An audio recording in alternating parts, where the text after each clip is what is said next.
Ada pendaki yang hilang di lokasi ini, dan sampai sekarang jasadnya belum diketemukan. Tiba-tiba ada yang menjawab salamnya dari arah belakang. Waalaikumsalam. Kenal no, aku yang Semar, si nunggu bangunan kene.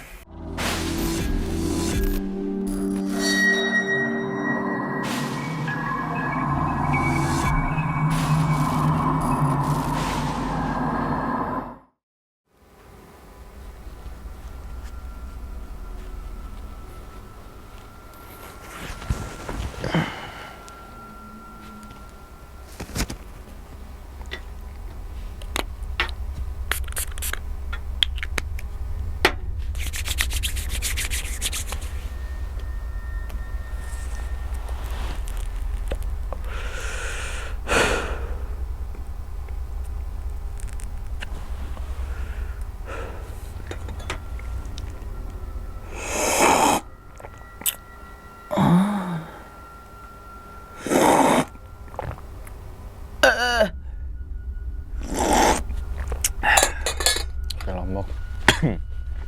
Dari dulu emang dah. Assalamualaikum warahmatullahi wabarakatuh. Kembali lagi bersama gue Sumar Adi Wijaya atau biasa dipanggil Umang dalam segmen Kisah Mistis Pendaki. Keberadaan gunung dan hutan memang terkenal akan mistis dan horor. Oleh karena itu, tidak aneh banyak kesaksian para penjelajah maupun pendaki gunung memiliki kisah horor di setiap perjalanannya. Gunung Arjuno merupakan gunung tertinggi kedua di Jawa Timur setelah Gunung Semeru. Gunung ini memiliki ketinggian sekitar 3.339 mdpl atau meter di atas permukaan laut dan bisa dicapai dari 3 titik pendakian yang cukup dikenal, yaitu Jalur Lawang, Jalur Tretes, dan juga Jalur Purwosari. Secara administratif, gunung ini terletak di perbatasan Kabupaten Malang dan juga Kabupaten Pasuruan, Provinsi Jawa Timur. Nama Arjuno berasal dari salah satu tokoh pewayangan Mahabharata, yaitu Arjuna.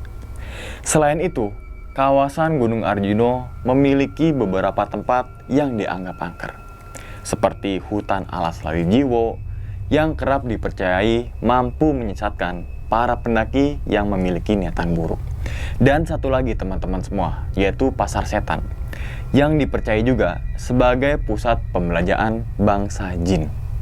Sebelum kita memasuki ke ceritanya, gue pengen kasih tahu dulu nih ke teman-teman semua. T-shirt dan juga topi ini adalah produk dari Hoodieku. Gimana sih cara dapetin semua produk Hoodieku ini?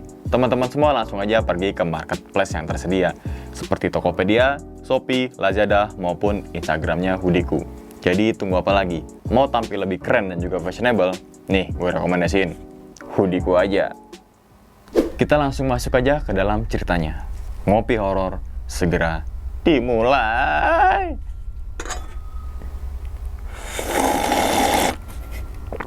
Ketawa kan lo yang nonton? Sikat.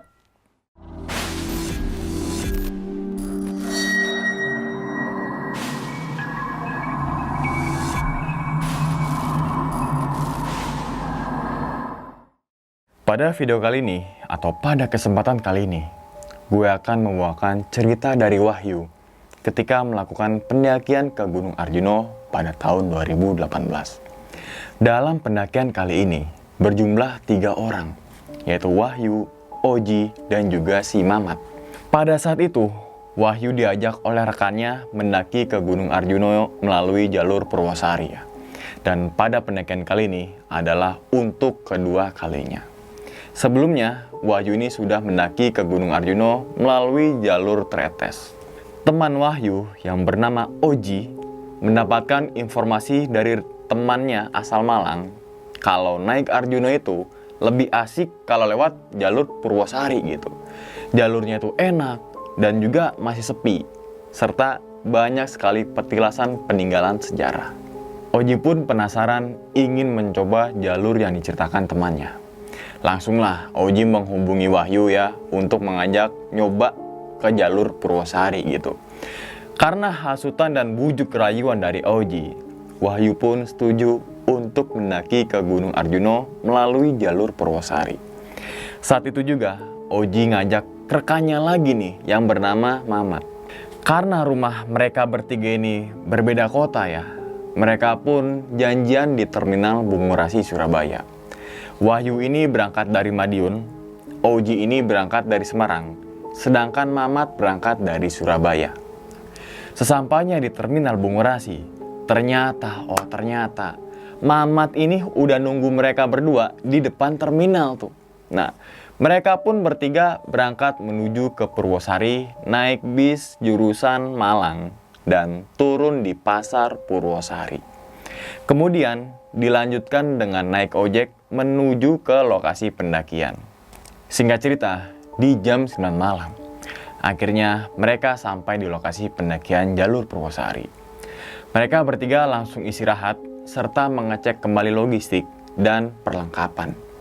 Setelah semua peralatan dan juga logistik sudah terpacking semua nih ya, akhirnya mereka bertiga memulai pendakian di jam 11 malam. Trek pertama yang mereka temukan adalah melewati sebuah kebun kopi dan juga hutan pinus tuh. Dan setelah berjalan 30 menit, mereka melihat pos perizinan pendakian.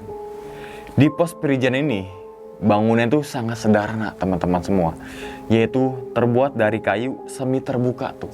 Dan ada gapura yang terbuat dari bambu. Ketika mereka sampai di depan gapura, Wahyu dan Oji ngelihat ke atas gapura tuh. Dan gak sengaja, lampu headlampnya menyorot ke sesuatu. Bentuknya itu seperti orang, tapi tubuhnya tinggi besar. Badannya penuh bulu, dan sosok itu sedang tiduran di atas gapura. Karena terkena cahaya dari headlamp, sosok tersebut langsung bangun dan melompat ke atas pohon tuh. Cepet jadi sep gitu kan. Nah saat itu Wahyu dan Oji saling lihat-lihatan. Akhirnya mereka beristirahat di pos perizinan sambil ngurus izin pendakian. Si Mamatnya mendapatkan tugas untuk mengurus perizinan. Sedangkan Wahyu dan juga Oji duduk di balai-balai yang terbuat dari bambu tuh. Yuk, tadi kamu tahu gak di atas gapura itu apa? Tanya Oji pada saat itu. Iya mas, kira-kira apaan ya? Masa itu lutung sih? Gak tau lah itu apa. Semoga aja gak ada apa-apa, ujar Oji.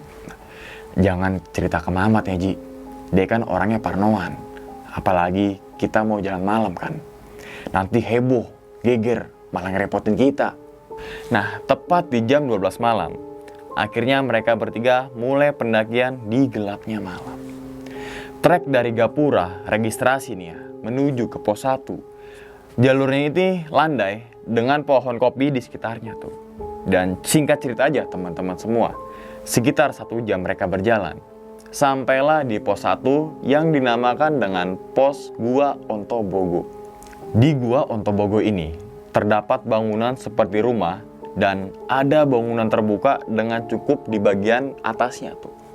Dan di dalam bangunan tersebut ada lubang yang gak terlalu besar gitu, mungkin cukup untuk 1 orang aja lah. Nah, di depan gua juga ada bunga-bunga, sesajen, serta dupa tuh. Bau wangi dupa tuh sangat menyengat gitu, dan bikin bulu kuduk itu merinding sekujur tubuh. Karena tempatnya ini terkesan horor, akhirnya mereka gak pengen lama-lama istirahat di pos 1. Trek dari pos 1 menuju ke pos 2. Jalur pendakiannya ini berupa tanah yang padat ya, dan berkelok serta nanjak tentunya, karena namanya juga pendakian kan. Nah, jalurnya juga udah memasuki hutan dengan pepohonan besar yang rapat. Dan sekitar 90 menit berjalan, akhirnya mereka sampai di pos 2 yang dinamakan dengan Tampuwono. Di pos ini juga banyak sekali bangunan shelter, dan lagi bau dupa begitu sangat menyengat. Diam, kayak ada orang yang batuk ya, kata Oji sambil berbisik. Mana ada, jangan nakut-nakutin gue lah, ujar Mama. Loh, iya ya, kayak ada suara. Kayaknya di shelter depan itu tuh, imbuh Wahyu sambil nunjuk shelter. Saat itu, Oji memberanikan diri untuk mendekat ke arah sumber suara yang ada di dalam shelter. Assalamualaikum. Assalamualaikum. Ucap Oji sambil ngeliatin ke arah bangunan tuh.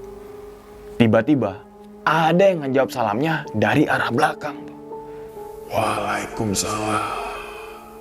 Di sini mereka tuh kaget semua. Karena kenapa? Ya tadi, karena ada seseorang berdiri persis di belakangnya tuh. Mau naik oleh. Enggak pak, tapi ini mau bermalam dulu di sini. Teman saya udah kecapean. Ning shelter kono wae. Bareng karo aku. Gak usah ngedek no tendo. Neng joro kono, akeh konco-koncoku. Oh, enggak pak. Bapak mau ke puncak juga? Ora le, aku nyepi ning kene. Paling munggah yuk sampai Makutaromo. Terus mudun meneh. Aku wis 3 minggu ning kene ae. Akhirnya, mereka pun masuk ke dalam shelter dan diberi mie instan dan juga kopi oleh bapak-bapak tadi. Setelah selesai makan, mereka pun tertidur pulas tanpa terjadi sesuatu keanehan. Singkat cerita, pagi pun tiba. Wahyu, Oji, dan Mamat keliling di pos Tampuwono. Di pos ini ada beberapa petilasan, yaitu petilasan yang pertama adalah petilasan Eyang Abiasa. Nama Abiasa merupakan tokoh pewayangan bergelar begawan yang dikenal sakti. Dalam cerita pewayangan, ia dipercaya sebagai orang yang menulis riwayat Barata. Dan tak jauh dari petilasan Eyang Abiasa, terdapat pula Sendang Dewi Kunti, yang konon katanya, jika airnya kita minum, dapat memberikan keluhuran jiwa. Dan dalam dunia pewayangan, Dewi Kunti ini merupakan ibu dari Pandawa 5. Mat, yuk, mau mandi di sini gak? Katanya, kalau mandi di sini bisa awet muda. Ajak Ogi tuh. Gue nggak butuh awet muda, Ji. Yang gue butuh ini tuh kasih sayang yang tulus dari perempuan. Jawab Mama tuh. Akhirnya mereka pun mengisi botol air ya di pancuran dengan air Sendang Dewi Kunti. Cuci muka gitu kan, cuci tangan, cuci kaki. Setelah itu kayak mau tidur aja tuh teman-teman semua ya. Dan setelah itu mereka kembali ke shelter, lalu packing dan melanjutkan perjalanan. Dan gak lupa juga, mereka berpamitan terlebih dahulu dengan bapak-bapak yang semalam tadi. Pak, saya bertiga pamit ya, mau jalan lagi. Keburu panas nanti, kata si Mama tuh. Iya le, hati-hati yo. Alon-alon wae, dalane angin. Setelah berpamitan, mereka bertiga pun melanjutkan perjalanan menuju ke pos 3. Dan tak butuh waktu yang lama, sekitar 20 menit aja tuh. Sampailah mereka di pos 3 yang dinamakan dengan Eyang Sakri. Pos Eyang Sakri ini areanya itu cukup luas ya, dan ada bangunan seperti rumah yang terkunci rapat. Mungkin di dalam bangunan tersebut terdapat sebuah makam atau arca dari Eyang Sakri itu sendiri. Di pos 3 ini mereka memutuskan untuk beristirahat sejenak. Dan setelah 5 menit istirahat, mereka melanjutkan perjalanan kembali menuju ke pos berikutnya. Trek dari pos 3 menuju ke pos 4, jalurnya mulai nanjak teman-teman semua. Dan jika sebelumnya berupa tanah, kini berganti menjadi bebatuan. Vegetasi atau pepohonan pun mulai rapat ya. Dan sehingga nih cahaya matahari tuh gak bisa masuk tuh. Karena tadi terhalang oleh dedaunan. Singkat cerita, sampailah mereka bertiga di pos bayangan, yaitu Pondok Rahayu. Pondok Rahayu ini berupa bangunan kuno ya, dan sedikit menyeramkan. Udah kayak rumah hantu aja gitu teman-teman semua. Dan ditambah lagi, letaknya di tengah hutan. Mereka bertiga ini nggak tahu fungsi bangunan ini apa sih. Tapi berdasarkan informasi dari rekan-rekannya yang pernah bercerita tentang Pondok Rahayu, katanya tahun 2000-an ada pendaki yang hilang di lokasi ini. Dan sampai sekarang jasadnya belum diketemukan. Karena rasa penasaran, Wahyu dan Oji masuk ke dalam pondokan itu. Sedangkan Mamat hanya nunggu di luar sambil ngerebahin badan tuh. Dan ternyata Di dalam pondokan itu sangat bersih. Bahkan hampir tidak ada kotoran sama sekali. Awal masuk itu terasa dingin. Tapi lama-kelamaan hawanya itu jadi gak enak tuh. Kalau dilihat dengan mata sekilas, gak ada apa-apa di dalam pondokan itu. Hanya bangunan kosong aja. Kira-kira 10 menit Wahyu dan Oji berada dalam pondokan itu. Akhirnya mereka pun keluar tuh. Keluar pondok itu ya. Dan nanya, hawanya gak enaknya dalam sana mas. Ini bangunan buat apa ya? Kalau menurut gue sih ya, dulunya itu tempat buat padepokan gitu. Kayak belajar silat lah. Emang sih kalau dilihat sekilas kayak biasa aja. Tapi lo lihat gak Yu? Di sisi sebelah selatan yang pojokan itu tuh, kayak ada tempat buat muja-muja. Soalnya ada dupa-dupa. Dan kalau nggak orang biasa ya, bisa nginjek-injek sajian itu Yu. Si Oji ini memang sensitif sama hal-hal yang tak kasat mata tuh. Akhirnya mereka pun menyempatkan untuk foto-foto di depan pondok Rahayu tersebut. Pertama Mamat yang difoto sama si Wahyu tuh. 1, 2, 3, spread gitu kan. Terus Oji difoto sama si Mamat. 1, 2, 3, spread gitu kan. Nah, pas giliran si Wahyu difoto sama si Oji, ternyata Wahyu yang berdiri depan pondokan itu malah kagak kelihatan. Tapi pondokan itu ada. Lah, kok aneh ya? Lo kok kagak ada foto Yu? Cuma kelihatan pondokannya aja. Ujar Mamat sambil ngeliatin hasil jepretannya. Lah, kok bisa bang? Aneh banget dah. Coba deh, lo foto ulang. Mungkin HP-nya kegeser. Jadi lo hilang tuh. Tawab Oji. Akhirnya, Wahyu dan Oji ngulangin untuk foto di depan pondokan tersebut. 2 kali foto tetap sama. Dan pas 3 kalinya, akhirnya gambar Wahyu tuh ada di HP. Aneh banget dah, ucap Oji dalam hati.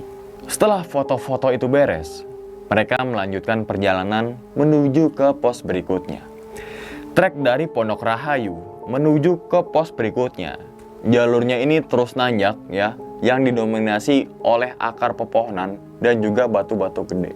Singkat cerita, sampailah mereka di pos 4 yang dinamakan dengan Eyang Semar.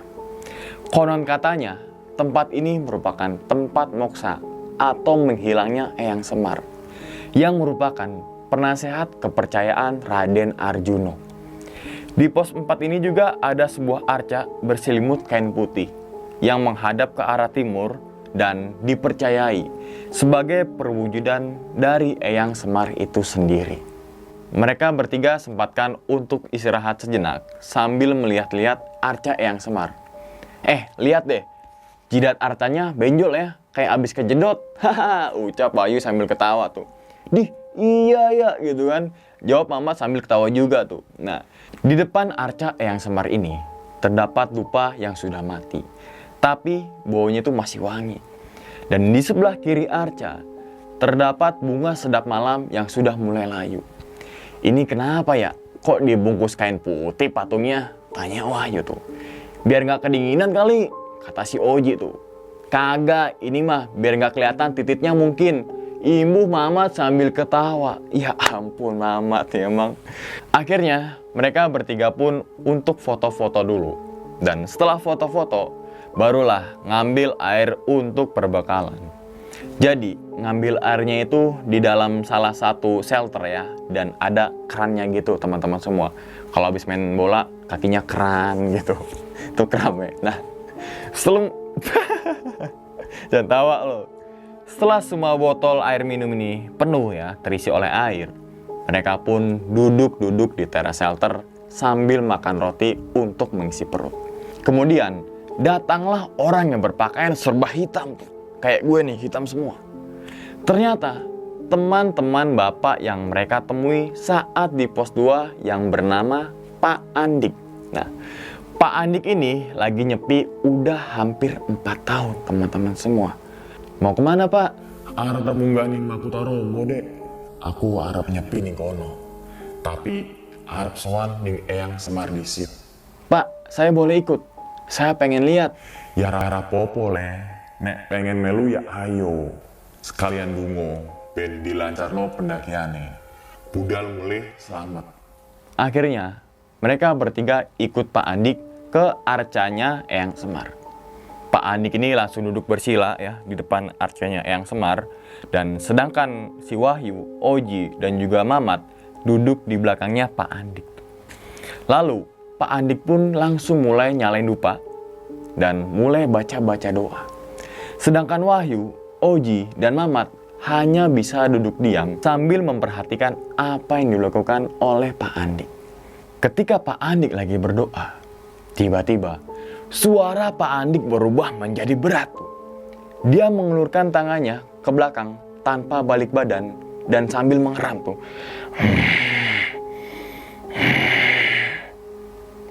Loh, Mas, Pak Andik kenapa? Tanya Wahyu sedikit kebingungan tuh. Tapi Oji nggak jawab pertanyaan dari Wahyu. Dan tangan Oji langsung dipegang oleh Pak Andik. Jenengnya sopo le? Saya Oji, Mbah. Kenal lu. Aku Eyang Semar. Sing nunggu bangunan kene. Iki Andi. Sing tak percaya ngurus gon kene iki. Kemudian Pak Andik melepaskan tangannya si Mamat dan langsung mengulurkan tangannya ke arah si Wahyu. Wahyu pun mengulurkan tangannya dan memegang tangan Pak Andik dengan rasa takut. Tangan Wahyu ini langsung digenggam erat dan sampai terasa sedikit sakit tuh teman-teman semua. Jenengmu sapa lu? Aku Wahyu, Mbah. Ngerti lu. Kowe wis ngeganggu papan bangunan kene. Maaf, Mbah, saya ganggu gimana ya? Kowe enen ning kene iki wis gawe perkara.